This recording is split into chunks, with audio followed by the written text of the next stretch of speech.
ወንድም እህቶቼ ለሐረፋ በዓል ሀገር ቤት መግባት ያልቻላችሁ ሁሉ በስልክም ቢሆን ደውላችሁ ዘመድ ጎረቤትን እንኳን ደረሳችሁ በሉ። እናት አባቶቼ ለሐረፋ መምጣት ቢገድበኝም ርቀት አረሳችሁ እኔ እናንተም አትርሱኝ እኔን በምርቃት። ያኔ አብሬያችሁ ያሳለፍኩት ጊዜ ትውስ ቢለኝም ምን ያደርጋል ዛሬ መምጣት ግን አልተቻለኝም። ልቤ ከኔ ተለይቶ ቢሄድም ሀገር ቤት ወደዚህም ወደዚያ አንድ ላይ ሆነን የምናሳልፈው ጊዜ እስኪመጣ እስከዚያ ምን ያደርጋል አሁን ብቻ ባላችሁበት ሁሉ ሰላማችሁ ይብዛ።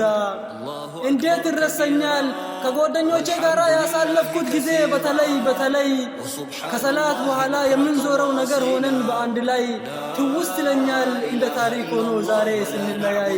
ብቻ ጓደኞቼ ልባችን አንድ ላይ ነች ብንራራቅም በአካል ብቻ ባላችሁበት ሁሉ መልካም ዓመት በዓል።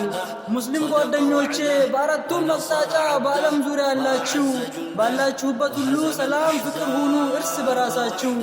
ውድ ሀገሬ ልጆች ባላችሁበት ሁሉ መልካም አረፋ በዓል ይሁንላችሁ።